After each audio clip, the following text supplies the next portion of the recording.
বাংলাদেশ থেকে পাচার হওয়া অর্থ ফিরিয়ে আনতে সহযোগিতা করবে মার্কিন গোয়েন্দা সংস্থা এফবিআই। দুদকের সাথে বৈঠকে এই আশ্বাস দিয়েছে সংস্থাটি। টাকা ফিরিয়ে আনতে বিভিন্ন দেশে চিঠি দেয়া হচ্ছে বলে জানান দুদক সচিব খোরশেদা ইয়াসমিন। রিপোর্টে আরও জানাচ্ছেন মাহবুব কবির চপল।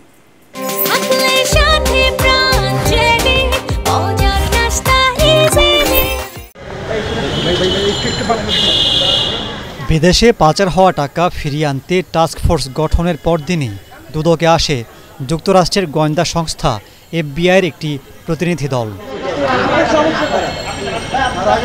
রবার্ট ক্যামেরুনের নেতৃত্বে 2 সদস্যের দলটি বৈঠক করেন দুদকের মানি লন্ডারিং শাখার মহাপরিচালকের সাথে। মার্কিন গবেষণা সংস্থা জিএফআই বলছে, গত 15 বছরে বাংলাদেশ থেকে প্রায় 12 লাখ কোটি টাকা পাচার হয়েছে, যার বেশিরভাগই গেছে Switzerland, Netherland, British virgin islands, Cayman island, Luxembourg, Bermuda, jersey, Hong Kong, সংযুক্ত আরব আমিরাত ও সিঙ্গাপুরে। এসব দেশ থেকে টাকা ফিরিয়ে আনা কতটা সম্ভব এমন প্রশ্নে দুদক সচিব জানান, এরই মধ্যে অনেক দেশের সাথে যোগাযোগ চলছে। আমাদের যে একটা উইং আছে মানি লন্ডারিং এর কার্যক্রম, পাচারকৃত অর্থ কিভাবে উদ্ধার করা যায় সে ব্যাপারে তো অবশ্যই কার্যক্রম চলছে। এই কার্যক্রমগুলি আমাদের দুদক চালাচ্ছে এবং হয়তো বা এখন আর একটু তৎপর হবে বা মেকানিজম ডেভেলপ করবে যে সিস্টেমে চলছে এর থেকে অন্য কোনো সিস্টেম করা যায় কিনা সেগুলি নিয়ে চিন্তাভাবনা অবশ্যই চলছে। কোনো সহযোগিতার প্রয়োজন হয় তাদের থেকে নেয়ার, সেটার ক্ষেত্রে আমাদেরকে কিছু এক্সপ্লোর করার কথা বলা হয়েছে।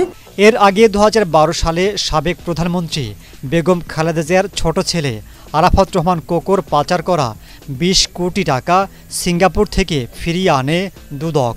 তবে এরপর আওয়ামী লীগের মন্ত্রী, এমপি কিংবা প্রভাবশালী কারও পাচার করা টাকায় আনতে পারেনি কিংবা আনেনি দুদক। সরকার চায়নি বলেই কি এতদিন নিষ্ক্রিয় ছিল কমিশন?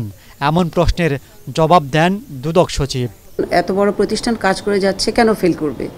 আপনারা জানেন এই পাচারকৃত অর্থ উদ্ধারের জন্য বিভিন্ন রকম প্রচেষ্টা চলছে, চলমান এটা, এবং আমাদের বিভিন্ন পদ্ধতি রয়েছে। এখানে যেরকম স্বরাষ্ট্র মন্ত্রণালয় আমাদের চিঠি পাঠাতে হয়, সেখান থেকে পররাষ্ট্র মন্ত্রণালয় যায়, পররাষ্ট্র মন্ত্রণালয় থেকে আবার যে সব কান্ট্রিতে পাচার হয়ে থাকে টাকা, সেখান থেকে আবার সংশ্লিষ্ট মিশনে যায়।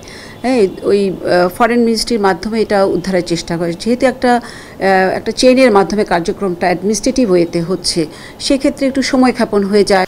অর্থ পাচার ঠেকাতেও দুদক উদ্যোগ নিচ্ছে বলেও জানান তিনি। টাকা যেন পাচার না হয় সেজন্য তো শুধু। মাহবুব কবির চপল, এটিএন বাংলা, ঢাকা।